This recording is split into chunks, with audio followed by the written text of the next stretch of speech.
Oh my God. Joel frickin' Freeman. Couldn't believe it.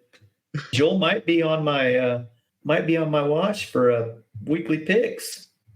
Okay. All right. We'll see. I will never take Joel Freeman again. Okay. That's what I thought, but I thought maybe you'd pick him as a stink. That could potentially happen. He would win if I did that. This guy's out to do me wrong.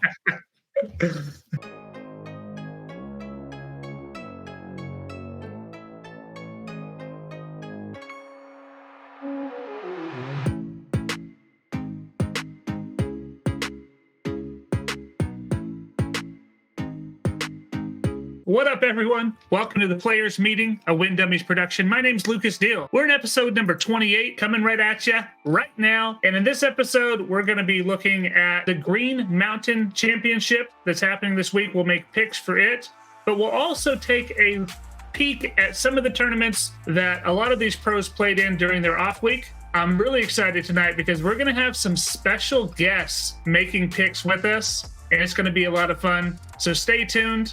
You can find this podcast anywhere where you get your podcasts. All you have to do is search for the words Win Dummies. And if you have not subscribed to the YouTube channel, please follow us. Subscribe at Diskin Deals Coverage. We'd love to have you. Let's go ahead and bring in the one-time world champ, Chris Smith, a.k.a. Smitty. Smitty, what's up, dude? Getting back at it from another fun weekend of disc golf, and bumped into a couple people. One person said, "Hey, Smitty," across the park, and I heard from the trees, "Is that Snapback?" So I got a good chuckle out of that. Yeah, man, just ready to get the school week going and get to Thursday so I can start watching disc golf. Mm-hmm. And another weekend and another Chris Smith PDGA victory. Number 87? 87. Congrats, dude. Yeah, thanks, man. I played pretty good for an old guy, and it is in the old guy division. So, but by living 51 and a half years, I've earned the right to play in that old guy division. So exactly right. That's what we got. Awesome. Well, yeah, it was a fun tournament. Big A tier this week where we live in Wichita, and Diskin Deals Coverage was out there recording the MPO lead card, so be on the lookout for that. It was a really fun tournament. Yeah, we're gonna have a great time doing commentary on that. There's some really spectacular shots that took place, and there's some really very unspectacular shots that took place, and yeah, it's going to be fun. Yeah, there's going to be some moments that I cannot wait to talk about. I'll say that. But hey, let's get into it. Let's start where we always start. What's poppin'? What's been happening around the world of disc golf? And this week was the off week. So lots of different players playing random tournaments everywhere. And this always just shows how good the pros really are when they start going into some of these local scenes and off the national tour. Because look at this. Here we go. 51st American Flying Disc Open. Hey, that's Evan Smith. We talked about him last week. And he played phenomenal. 1087 to start the round. Incredible. And like you said, he's coming off of a great week last weekend. And yeah, 1087. That's nuts. Yep. Won by 7 strokes. And speaking of winning by quite a bit, Owen Scoggins won by 25 strokes. If she's playing anywhere besides the Pro Tour, no one has a chance, it seems. I mean, remember we were talking about her maybe a month or two ago playing with the dudes and beating most of the dudes, during some of her off weeks. So she's a fantastic player, and the women don't have a chance. No, I mean, her number one strength is not shooting herself in the foot and making putts. And I guess that's 2 strengths, but that's what she does. And, if the course suits her, like this coming up event, she could win it. Yeah. Do you have a own pick for the women's side? Would you stretch to say you think she might win? I think she has as good a shot as any of them right now. I don't right. know if Kristen's in the field. I'm assuming she is. I'm sure she's here till the end of the year. But yeah, I mean, Owen's not scared of her. Why would she be? Kristen's been a little off as of late, so I'm excited to see how the women finish out this week too. Yes, sir. Let's look at this one, the main state championship. First of all, that image right there of the main state championship, whoever did that artwork, that's pretty dope. Yeah, it's good. And then this picture is someone I don't know. That's Harry Chase. I tried to get a more current picture off of Instagram, but I couldn't save any of them. I couldn't steal them off of Instagram, which I didn't know was a thing until today. I guess I could have screenshotted it. Yeah, that's what I have to do. Yeah, that's probably what I should have done. But yeah, that's Harry Chase. He's a northeastern New England guy. He's good. I mean, 10-16. He's no slouch. So this Mania sponsored player. And yeah, look who he held off. Exactly. Those are some good players. Those are Pro Tour guys. Yeah. And Proctor, Bradley Williams, Matt Bell, great putter, and Paul Kranz. Did you look at that last round for the proctologist? Oh, I'm seeing it now. 1082. Man, we're getting all these 1080 rounds this weekend. Yeah. Because this is not the only two. We're going to talk about some others too. Yeah, we're going to talk about something ridiculous. All right. Oh, my God. Joel frickin' Freeman. Couldn't believe it. Couldn't believe it. Him. The Butler County Disc Golf Classic, and Joel wins by 3. And you can see those Pro Tour guys, even Chandler Kramer, who doesn't finish too high on the Pro Tour, beating any of those other guys by a considerable amount. Yeah. Beating the brakes off with this Mark dude, 993. And yeah, dude, it's hard for us to realize just how good these guys are. And, and this is more of a normal course, unlike Pro Tour course. You put these guys on a Pro Tour course with Joel and Chandler, and it's probably a bigger beatdown. Yeah. Yeah. So yeah. No 1080 rounds there, though. No. And Joel might be on my watch for weekly picks. Okay. All right. We'll see. I will never take Joel Freeman again. That's what I thought. But I thought maybe you'd pick him as a stink. That could potentially happen. He would win if I did that. This guy's out to do me wrong. All right. Well, that's a handsome picture, though. And look at this. Another great logo for a tournament. But let's talk about the performance of one Gannon Burr. Have you looked at those round ratings closely? 2 1090s in the same tournament. Ridiculous, man. And then that mediocre middle round at 1075. So yeah, come on, Gannon. What's the problem there, buddy? No, man, this kid, that logo pretty much sums it up, I think. If he can sustain this kind of pace for very long, I mean, there's no doubt that he's going to be the greatest we've ever seen. He may already have more skill than any player we've ever seen, and he's dominating disc golf at a time where it shouldn't happen. But this dude's ridiculous. It's tied for second as the second highest rated tournament. Will Schustrik in 2012 at the Tri-City Championships averaged 1087. Macbeth in 19 at Throw Down the Mountain, 1087. I'd be interested to look at a couple of things on those two tournaments. Number one, who else was playing, and how high were their ratings. because Gannon Burr had some dudes in this field with him that he had to dominate to get that high.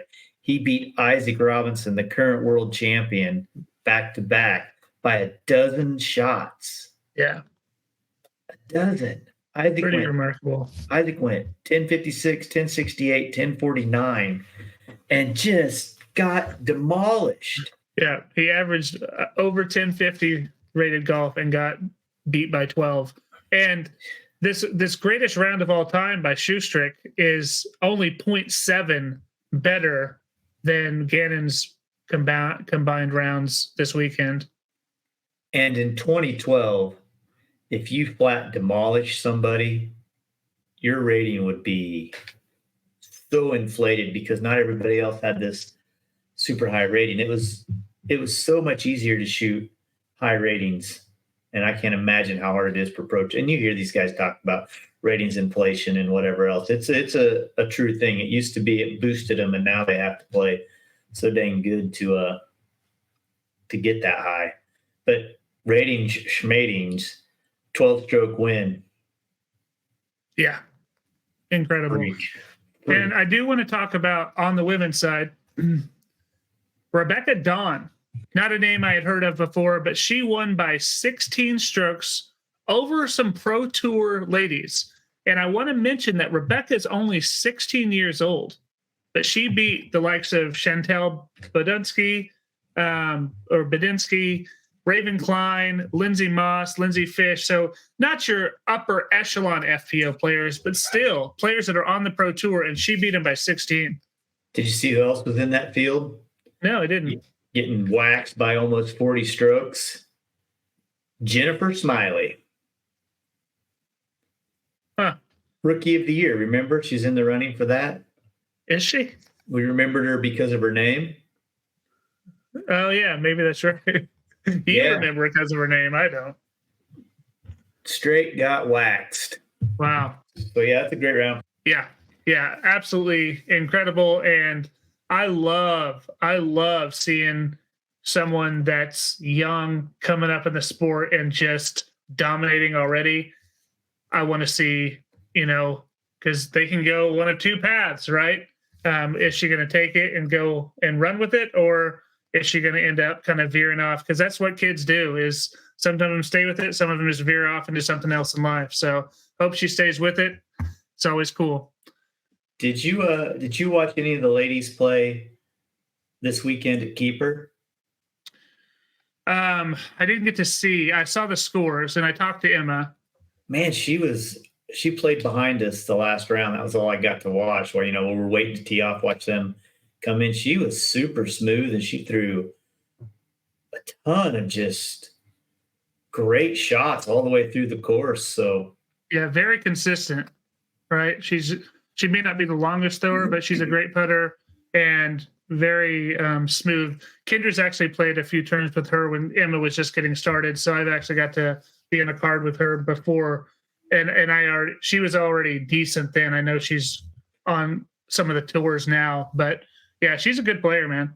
She threw it into the circle on Clap West hole 7, the downhill hole between the big trees. Yeah, she threw it into the circle, and I wanted to stay and watch her putt, but I had to go and play my own round. But well, that's further than I would have thought she could throw. So that's a very impressive. And that's not an easy line either. No. So. Yeah. Yep. Anyhow, back on task. Yeah, very cool. All right, the Harvest Huck. I'm assuming if we got Gilbert in attendance that this is in Canada. So yeah, Tommy Gilbert struggling this year on the Pro Tour, goes to the Harvest Huck, thumps him by 9. I mean, and these dudes aren't chumps, man. Casey, never heard of him, 10-12. Max, 10-15. TJ there, 1,002. Yeah. These guys are good, and Thomas just handled them. Yeah, like it was nothing. And I mean, Thomas has been finishing so low on the Pro Tour, which is so surprising considering it was just like 2 years ago that he was, you know, we could count on him making at least a lead card almost every tournament.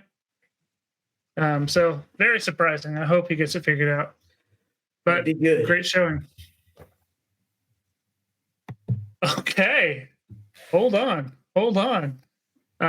We got the Failure Lake disc golf course, and we got some Jake Hebenheimer beating Anthony Barella. And I don't know what this little kid is, so you're going to have to tell me a little bit about these pictures. Well, that's the Jake Hebenheimer that I remember. Oh, that's Jake? That little kid? Yep. He would Okay. he came to Emporia all the time for every tournament that was in Emporia. I would see him in Kansas City, and the thing would get over, and this kid would just come up to you and say, "Hey man, you want to go throw? You want to go throw?" And he would just be out there just throwing and throwing and throwing and throwing and throwing.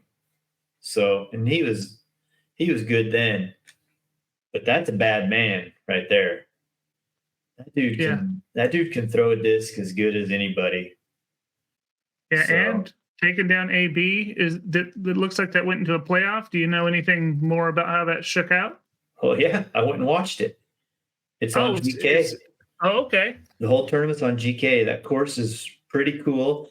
I watched a little bit of the front nine, and then I got busy, and I saw the playoffs. So I had to go see it. It finished on a 700 and I think 25 or 26 foot hole. You had to play over this. You could apparently AB threw it over the pin because you're way high, and you play down to this landing area. Then you chip out to this little peninsula that's like no wider than the circle.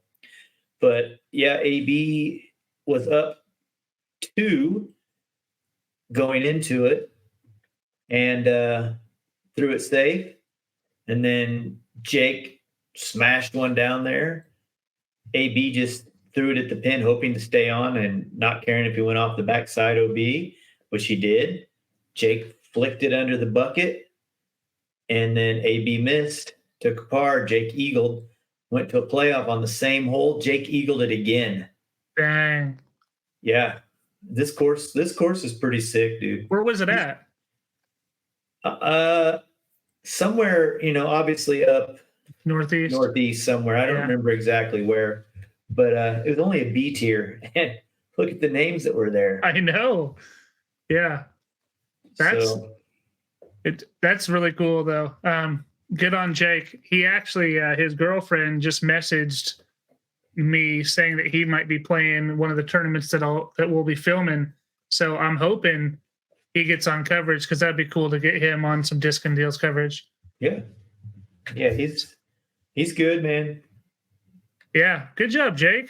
That's awesome. Yeah, anytime you can beat AB, it's got to say something. And what were his rounds? 1048, 1050, or 1066? Yep. Yeah, sick.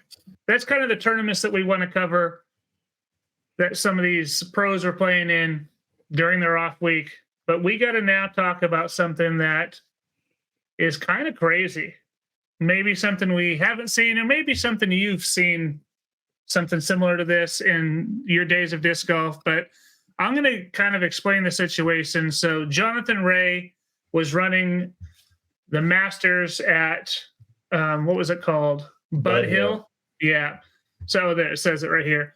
So I'm just going to read this to y'all that are listening. Masters players, this is from Jonathan himself, J. Ray.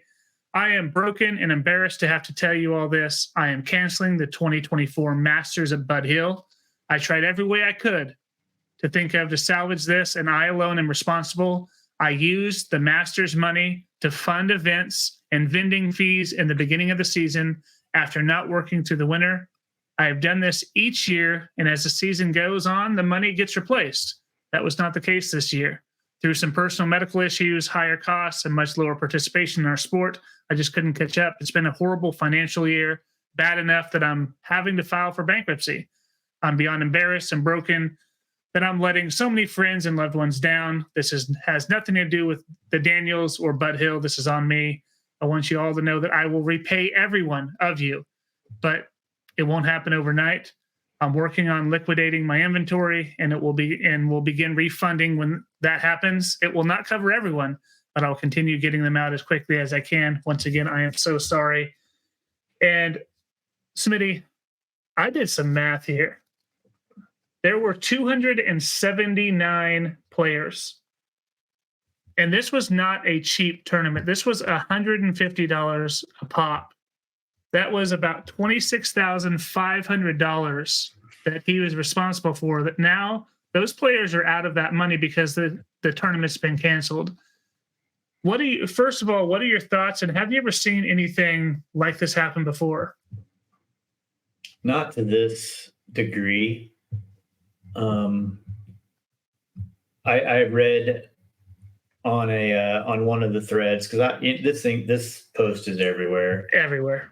And I read on one of the threads that one of my buddies, Johnny Mairo in Dallas Fort Worth, said this happened at the Veterans Park Open one year, and their club rallied together to take care of it. Right, it happened right before the event, and that guy just disappeared basically.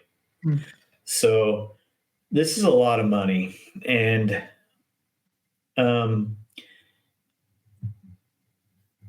pretty ballsy to make a post and come out and say this and do all this. And I know J Ray. I've known J Ray for a long time. He was a DD team member and part of the DD like promotional crew type deal. And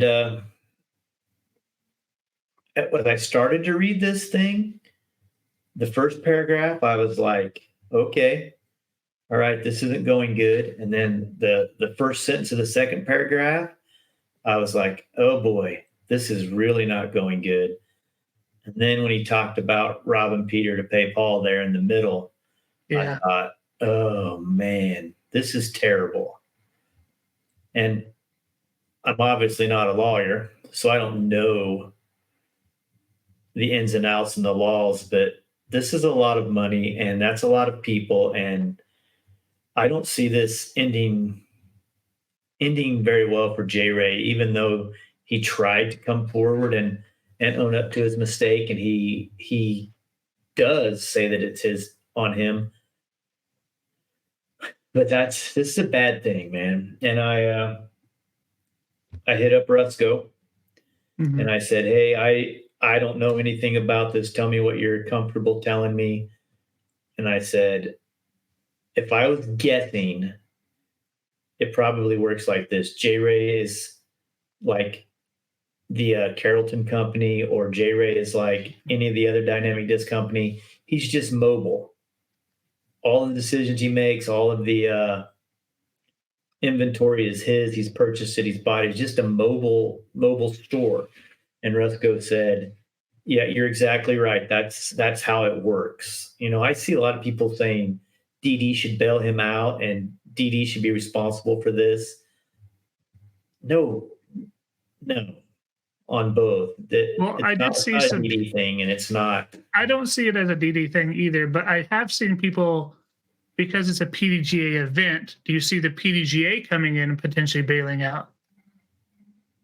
No, I don't think that can happen. I mean, okay.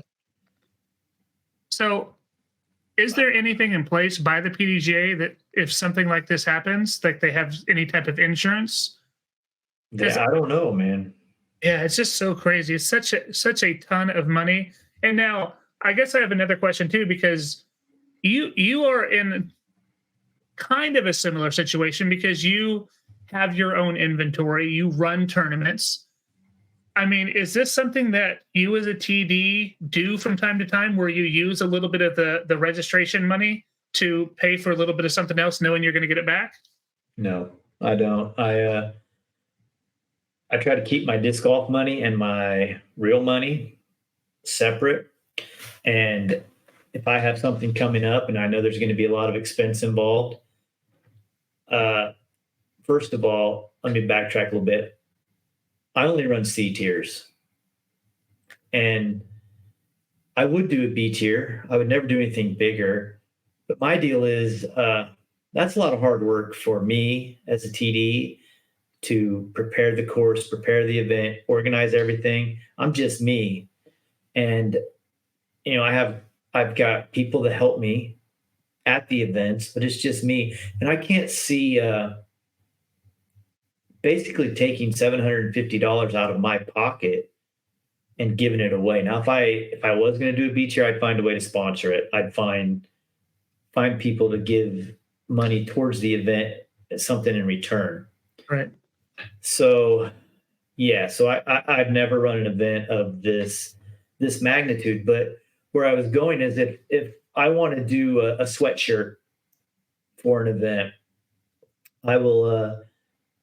I work with Brendan Kuntz a lot, and I'll get with Brendan. I'll say, what's the last possible day that I can order them? Because I need to know what we got to do. And I'll try to make the cutoff at that time. And that's how many I'll order. And hopefully I have enough money already coming in that I can cover that and be fine. But sometimes that's not an option. Like discs. You don't have enough turnaround time to order Frisbees if that's what you want to do. Like the Brook, for example. Garrett and I start that way before the tournament. And I have to buy so many discs that I actually take my own real money and risk the fact that I might have bad turnout or something might happen and the weather may be terrible and all of a sudden everybody's aunt is sick and they have to go see her at the hospital. Yeah. And yeah, so no, I don't it's more of the opposite for you. Yeah. You're taking more of your personal money and putting it in rather than taking any of the registration fees and funding your life. And by this time of the year, I have enough money built up from the previous events that I ran that it's not that big of a deal. But I don't like to try to keep that money in there. I like to try to do something with it to get it out and so I can start a fresh. But at the beginning of the year, it's tough. It's tough to fund those early tournaments. Yeah. Well, that's good insight from someone that kind of does that. But as you mentioned, this is on a very, very large scale. And he had, some supporters kind of coming out and talking about him. One of them was Terry Miller, the disc golf guy. He sent a personal message it's not a direct message. This is where you could see it on his wall. But he said, I can only imagine the challenges you faced with right now, and I don't envy said struggles. Anyone talking shit about you simply doesn't know you or how big your heart is. If there's anything I can do to help, let me know. Plenty of people do have your back, and you'll get through this. And then he got lit up on Reddit for saying this. And that makes me mad that people are attacking Terry for supporting his friend as somebody he cares about. Could it have been a direct message? Sure. Yeah, right. But when you were in school, if you see another kid picking on a kid, right, and you just tell them later, hey, man, I'm sorry that's happening, bro. I hate that for you. That does nothing. But if you go over to that kid at the time he's being picked on, you're like, dude, man, what's up? How you doing? Want to hang out or something? Those other people might see that and maybe be a little more understanding. And the other thing that makes me mad is it doesn't make me mad. It just frustrates me. And it makes my heart hurt for J Ray that he's going through all this, even though it was his mistake that caused it. But there's so many people that don't have a dog in the fight. Oh yeah.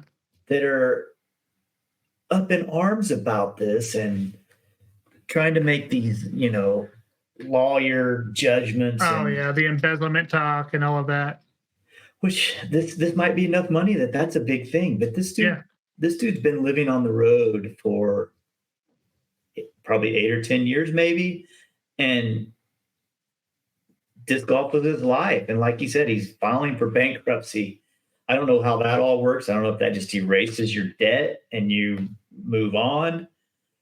But man, what a crappy situation for every single person involved on both sides of the problem.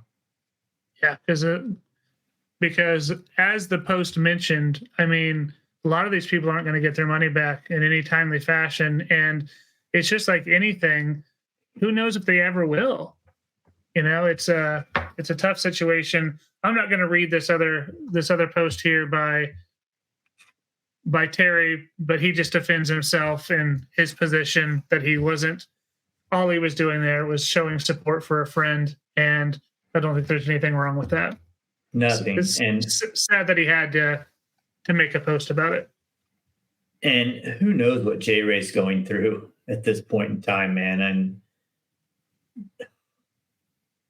yeah, it's just bad. Bad on all fronts. Yeah, that's tough. Well, let's talk about something a little bit more uplifting, and that's the Green Mountain Championship coming up this week. Smuggler's Notch. I think we talked about it earlier in the year. This is some of our favorite trek on tour. We got Brewster's Ridge, round 1 and 3, Fox Run Meadows, round 2 and 4. We had the World Championship here last year.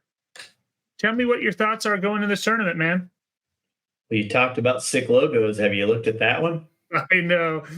All of these this year for the DGPT, all of those have looked pretty awesome. So whoever they got to do those, kudos to them.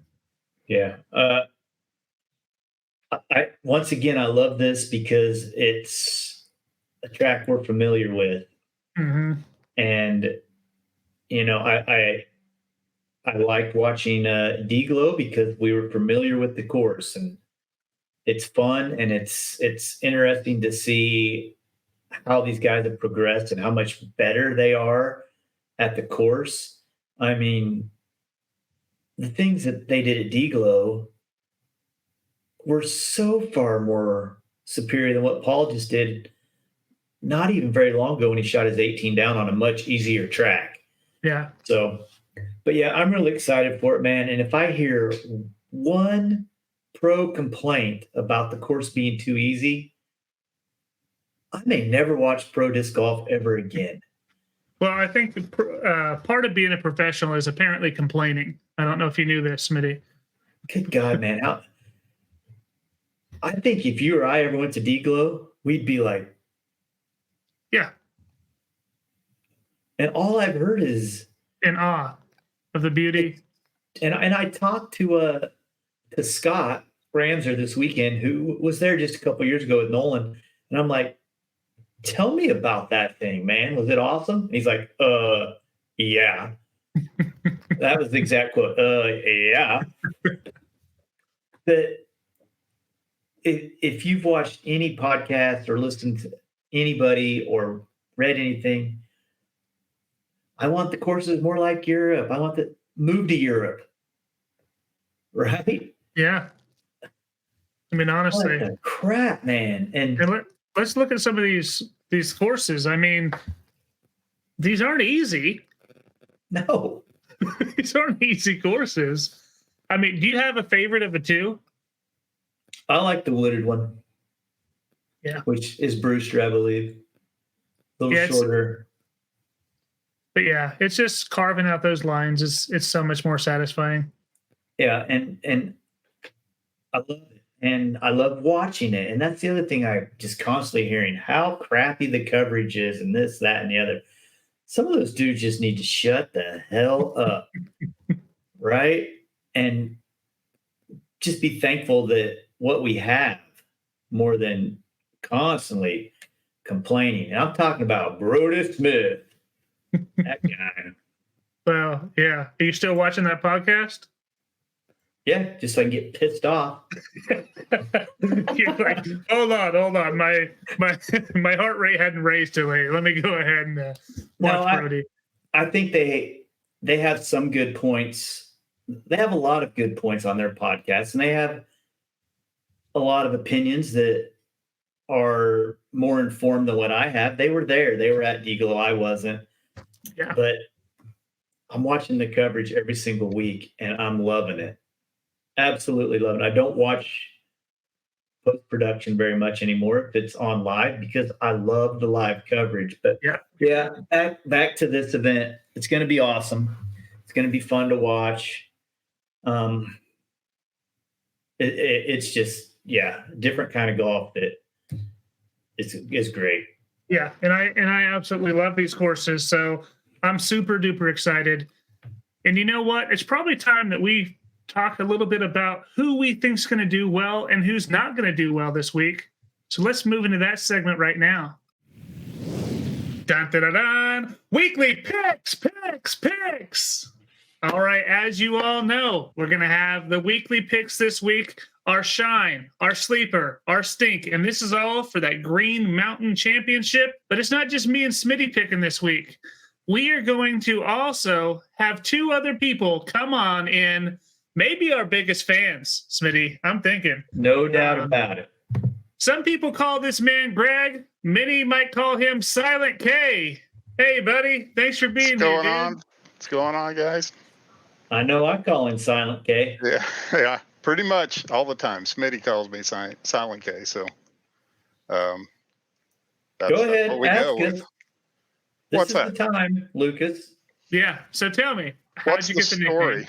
What's the story? So we're at league at Camp Hawk early in my disc golfing, and went to put together a card, and guy asked me my name, said pre-UDisc. Yeah, this pre-UDisc. So we're filling out a paper card, right? He asked me my name. I said Greg. He said, "Is that with a C or a K?" I said, "It's with a K, but the K is silent." And that's it. And it's stuck. That's really good. Oh yeah, that's really good. There it is. Wow, that's hilarious. But Greg, thanks for being here. Silent K, you're not the only one here tonight, though. We also have maybe the best setup we've ever seen. Landon Cuskelly, look at this. What up, Lando? What's going on? Looks a lot older than most of the pictures I share of him. Me in middle school, yeah. Man, I was thinking that he was some kid coming on here. I can't find a current picture of him. He's either like high jumping or some dumb looking kid. Wedding pictures mostly. Yep. Yeah, I did just find out Landon is a collegiate high jumper. Oh, nice. Yeah, look, he's even got his leotard or whatever it is. 7-footer. Yep, 7'3". Dang. That's impressive. That's a D1 athlete. Yeah. Missouri. Big time, baby. Yeah, that's awesome. I mean, you wouldn't guess it just looking at him, for sure. That was about 45 pounds ago. Well, boys, it's time to do some picks. I know, Landon, you did lots of research for yours, so I can't wait to hear it. Greg has been messaging me all day. He's been back and forth on picks. I think he actually has two sets of picks depending on who we pick, so he's not choosing the same people we are. He already told you his pick? No, he just told me he's got two different avenues. Right. Oh, all right. I got backup picks. So why don't we start with Smitty today? Smitty, you can lead us off. Do you want to go shine, stink, or sleeper? Well, I'll go shine. And I probably won't be the only guy to have this, dude, if I'm smart. Because there's only one person to pick not named Gannon Bird this week. Mm-hmm. Richard Wysocki. Okay. Not only is he the second hottest player on tour right now, but listen to these stats. He won this event 13 through 16. He got second in 17, sixth in 19, third in 20, second in 21, and he won it in 22. That's a pretty good track record. Yeah. He's a stud. That's a good pick. I didn't pick him, obviously, because it's a good pick. So, did anyone else pick Rick? Yeah, I did. Hey, we're not dumb. I did. Right. I looked at that track record at this tournament, and it was like, man, the only thing that made me double kind of, I don't know for sure, is that the weather's supposed to be nice. If it was going to be sloppy weather, there's no way I pick anybody else. Yeah. Not only in the past, but just how he's been playing these past couple tournaments too. Right. Right. Yeah, he's been right there. Yeah, it's tough to go against him, but I do think besides Gannon Burr, this guy probably has the potential to also win, and his name is Isaac Robinson. Well, he did win a little tournament there last year. He did. And that was a 5-dayer. Now it's only a 3-dayer, so he's going to, or it's 4-dayer, sorry. It's a 4-dayer. Gannon Burr territory. All right. Yep. So we'll see. But I don't think any of our picks are bad. Obviously, I think you all have the upper hand. But when I win, it just feels better. It's just sweeter. You know? All right. Yeah. All right. So Greg, Yeah, Silent K, do you wanna lead us off with either a stink or a sleeper? I'm gonna go with my sleeper. Okay. My sleeper pick is gonna be one-time world champion, Mr. James Conrad. I think Conrad's gonna do good at this course. Yeah. Good pick, Greg. You guys, you're gonna be surprised. I think he's gonna play well at this course.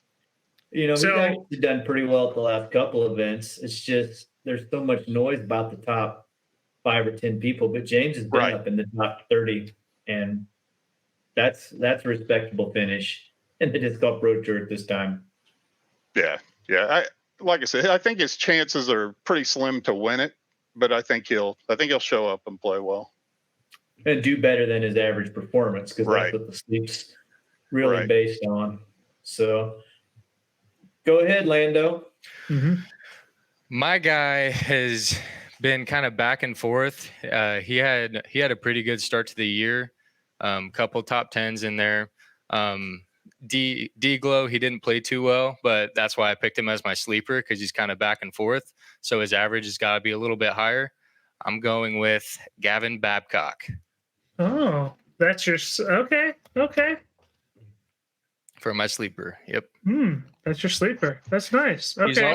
He's also coming off of a top 5 at the Q Series last weekend, so he played pretty good there too. Yeah. He did. He only got beat by 20 strokes. That's pretty good.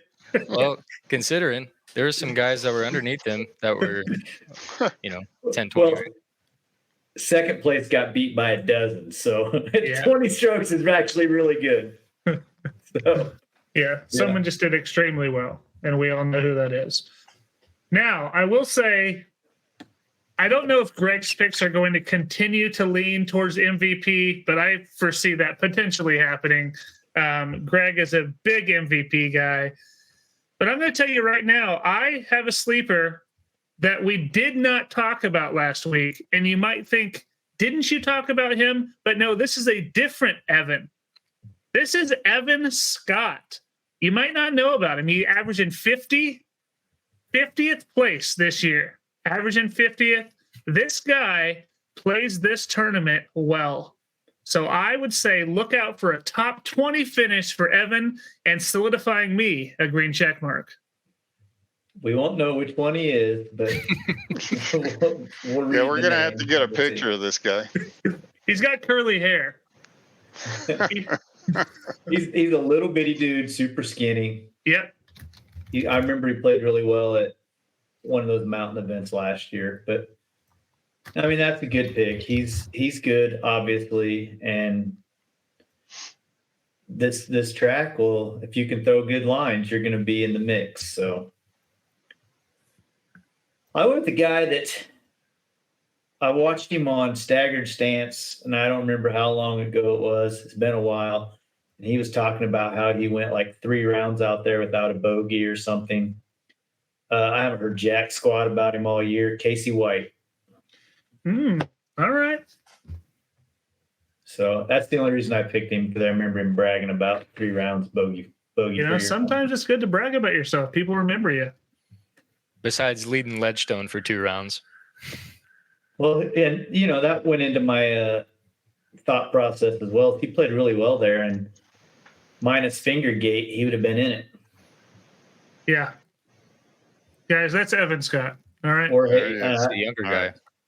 looks like Haley King to me, but So I'm guessing he's Discraft. He had a Paul Yes. Macbeth hat on. yeah, he's a Discraft kid Yep. for sure. No, he's a good pick. Thank you. Thank you so much. All right, Lando, you get to finish off the picks with your stink. My stink.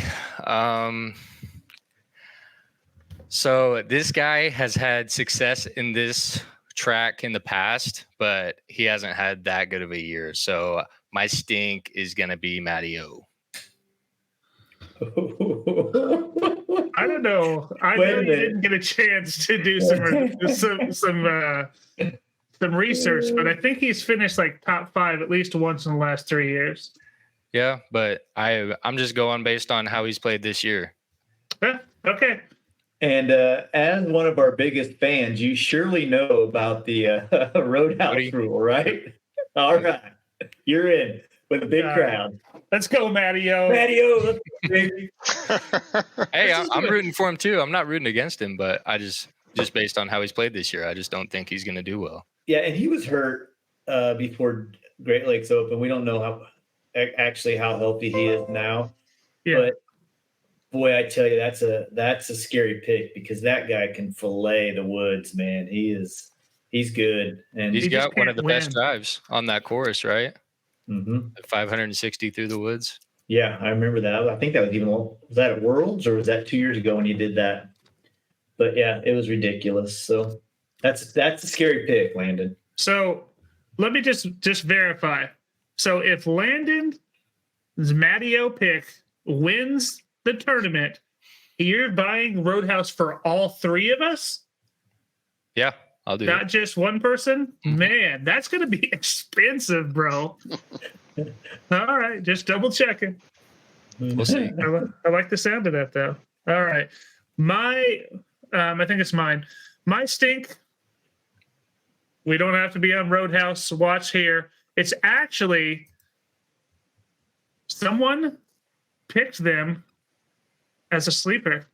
Gavin Babcock is my stink. I think he's going to play terrible. I think he's going to finish in the 80th range. Just wait. There's only 100 people in the tournament. All right, 70th range. No, that's you're definitely not on Roadhouse watch, but I would be shocked if he was outside the top half. I think the dude's really solid this year, and I mean, think of the practice rounds he's playing every Oh, I know. tournament with those idiots. It's gotta be Exactly. awesome. But it's also going to make him lose the most confidence ever. Nah. Well, Gavin's average finish on this year is 30th, so that's what I went off of for him picking him as my sleeper. Yeah. I think it's a good pick. Not for Landon, not for Yeah. you. Yeah. See, that's the thing is he did so well at the beginning of the year, and really lately he's kind of fallen off. And I think that trend continues. He hasn't necessarily played this course well in the past, so it's fun that we have the same person, and we'll see kind of which way they go this week.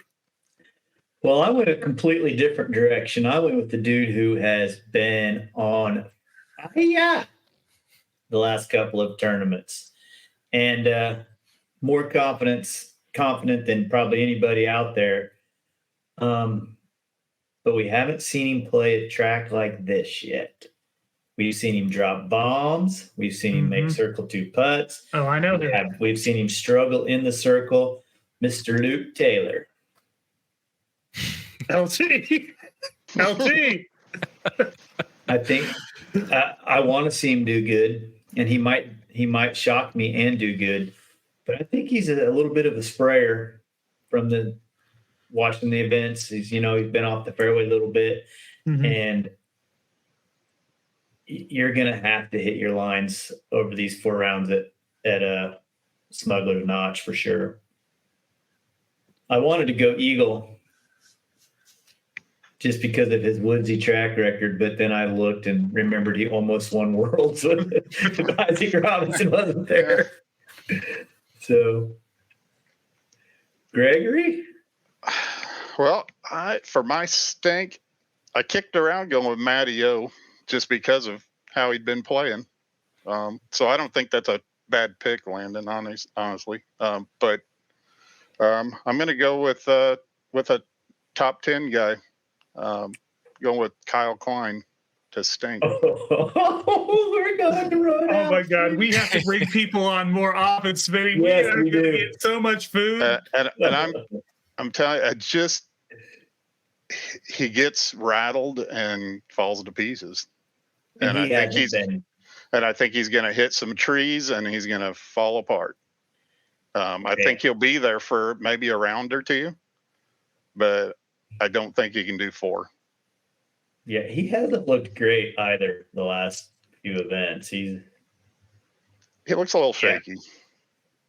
Yeah, So, and you're right though. His mental game sometimes is not the strongest. So, right. So that was Yeah, I really like my it. thought process on picking him. Like I said, he's got potential to win too. I mean, he's right there.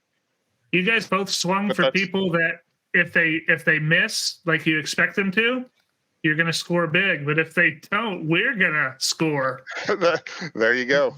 And I will try to set a record for how many freaking rolls I eat. All right, Who'd you take, Lucas? I forgot for your stink. Gavin Babcock. Okay. Yeah, you don't have to worry. Well, you say that, man, but any weekend, any of these dudes can catch fire and have good breaks, and could happen. Yep, that's true. So- All right. Well, boys, really appreciate you coming on. Really appreciate the support. I know y'all are always locked in watching the podcast, and we wanted to try to give you some love back by getting you on the show. So appreciate you always commenting, always watching, and sharing that stuff out. Thanks, guys. Yeah, Absolutely. Yeah. Thank you for having us. Love the show. Appreciate you having us on. You Right guys. Thanks, on. fellas. Thanks, All fellas. right. See you guys. Thank you. Later. All right. That was super cool of those guys to come on. Our biggest fans. Not What'd you even think of close. their picks? Not even close to anybody being as big a fan as those guys, man. It's I usually know when that pod drops because I'm at school and my phone will beep and I'll go look and it'll be a message from Landon saying something. But no, that was fun having those guys. I think it's interesting that somebody shared a stinker and a sleep. So yeah, it's gonna be fun. It's gonna be a little bit of work for me figuring out the the red, yellow, How to green. make that slideshow. Yeah. So going to make you work a little bit. Yeah, that was cool. I will say there's a few other people that I know are watching, and you may be our biggest fan too, but you need to comment more so that we know, because I know some of you message me privately, but message on YouTube so we know. Let's get you on, because what's going to happen is those two are going to go essentially head to head. We're going to bring one of them back, and then you in the comments need to make your pick for this week: a stink, a shine, and a sleeper. And we're going to choose one of you to also come back with the winner of those two for next week. All right. So please make a comment and tell us who you think is going to do well. But I think we have a lot of people who listen on the different streaming platforms that don't watch it on YouTube, and I don't know if there's any way they can comment on those or not, where that could be brought to your attention or my attention. I get the notifications on YouTube when somebody comments, and I have fun chatting back and forth with them on YouTube as well. It's just another entertaining thing for me to do during the week, other than things I should do. Yeah, Smitty does such a good job of commenting to almost every comment, unless it's a really dumb comment. But then even then, he probably still going to say something. But yeah, so we'd love to hear from you. I don't think there's any way that it's going to automatically come. I use a site that pushes them out to all these other ones, kind of a hosting site called Podbean. And so I don't know if I'll see your comments there. So shoot us a message on Facebook too. Or, comment on the Win Dummies Facebook group, your picks. I mean, whatever you want to do, but we want to hear from you. because we know we get a few listeners coming through, and we want to support you all like you're supporting us. So, but hey, Smitty, I don't know if you remember, because it's been so long since we've been in, but Survivor League is still going on. Oh yeah, I don't care about that anymore. Next, 19th hole, shot of the week. So let's look at this. So I've already got the picks in from both guys. We got Sean and Tyson still in, and there's a pick this week that I don't know. He did it. I'm gonna pull this up, Smitty. I'm gonna need. He already messaged me and he said, "I'm thinking about going with." Who messaged you? Sean. Okay, then he probably did it. Then here he is. Don't do it. He said, "Bring on the trash talk." So here it is. Sean went Bradley Williams. Tyson went Chris Dickerson, and this is what it's going to look like in the finals. They need to finish top 15. If one of them doesn't, what did we decide? It's been so long, Smitty. That's it. They split. They split. If they both don't finish top 15, you split the money.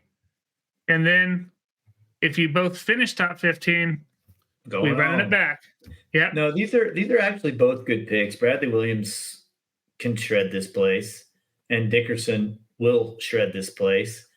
But when Sean texts me this, I'm like, dude, you have Ezra Robinson in your back pocket. Mm-hmm. So I'm going to tell you right now, Sean, if Bradley Williams finishes outside the top 15 and Ezra Robinson doesn't, I'm going to make fun of you for the rest of your life. Oh, my God. Oh, wow. I can do it, too. I still hate a guy from my junior year of college. So what happens if Ezra Robinson finishes outside of the top 15? Are you going to say sorry, Sean? Well, only if Bradley finishes in the top 15. Okay. So if they both finish outside the top 15, nothing. Yeah. Okay. But yeah, I'm excited for this matchup. I'm going to post it on the Survivor League. But that has the makings. I think Dickerson has the edge in my mind, but man, it's a gutsy pick by Sean, but one that could potentially work out. And I can't really talk much because I was out, after week 3. So yeah, we don't know anything. All right. That was it, Smitty. We did it right at an hour this week. Any shout outs? Well, you're going to have 19th hole. Is there a shot? Oh, I guess there was some coverage. Yeah. Was there a shot? There is a shot. Okay. It's on your own camera, dummy. Oh, do you want to put that in? Yes. All right. That was an amazing shot by that little turd at the most opportune time. And in fact, that was the shot that won him the tournament. Okay. Well, I was really going to... idiot after that. I was really going to wait till, it came out on coverage, but fine. I'll do it just for you and just for him because he deserves it. You don't have to. He played his booty off. So I'm talking about his drive on hole 2. Yeah.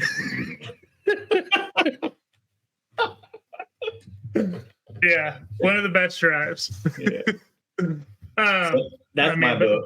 But luckily, it's in bounds. That was as big of a shot as I've seen anywhere on coverage, Pro Tour coverage, not coverage. That was a big shot at a big time that could have went so bad that didn't. And yep, yeah, that's the first thing that because Kendra was running a catch cam. It's the first thing that I went to when we got in the car. I'm like, let me see that shot. And I looked at it and she got it perfectly. Of course. She's catch cam Kendra. I know. I can't wait until you all see it. I'm going to play that here in a second. But before we do, let's do some shout outs. Smitty, anything going into the week? I got to say congratulations to Keenan for a well-deserved, well-earned victory. He might be the most annoying little twerp we've ever been around our entire lives, but you got to love the doofus for sure. And that was great to be there and see him take that down. And then kind of on another sad note, Wichita lost another disc golf brother that was special to a lot of people. And, over the last 10, 15, 20 years, we lost D. James Brown. So that's a sad deal there. But I mean, I think there's a lot of people that are happy to have known James. Yeah, it's always tough. I'm sure some people will appreciate that shout out. Back to Keenan though. Good job, dude. Good job. Super proud of you. His first ever A-tier win, and you could tell how much it meant to him. Super happy for him. And then, just as a reminder, if anyone's watching that's in the Wichita or Kansas area, there is a tournament this weekend called the Wichita Open, and I'm trying to be out there to record, but I can't unless some MPO players sign up. So could you do that? Cool. Nope, I'm going to be in Anthony the day before. Oh, on Saturday? Yep, Craig's running a C tier. Craig's TD. Craig and I are running a C tier in Anthony, and I love that course. The 10th year, and Craig puts in as much hard work as anybody, if not more than anybody, to promote disc golf and keep the course up and run the tournament. And man, we're just struggling to get people there. I think it's just a combination of so many other things going on and time of the year. So yeah, I mean, we would it would probably be dumb of us to not give a shout out to the Flock and Duck and all those people for giving us an A tier here in town to play in. So there's a lot of work behind the scenes to pull off an event with what they have. Do they end up with 180 or something like that? Close to, yeah. So. And I mean, you even mentioned it earlier how you don't run A tiers because of all the extra stuff that you're going to have to do to make it as immaculate as you'd want it to be. And so it takes a lot of people to make that happen. So kudos to them for running that. And hey, Saturday, if you don't got anything going on, head over to that Anthony opening. And Sunday, if you don't got anything going on, Wichita Open, Clap Supreme layout. Cody B made the layout, so it kind of combines both Clap East and Clap West. So come on out if you want to. Regardless, I hope everyone has an awesome week, and we're going to show you what Smitty calls one of the best shots he's seen in recent memory. So I think that's a big kudos, and it is definitely the turning point in the tournament. So you guys are going to watch that now. Hope to see you on the next one. Remember to comment on YouTube some of your picks so that we can get you on the show. We'll see you in the next one. Take care. Bye-bye now.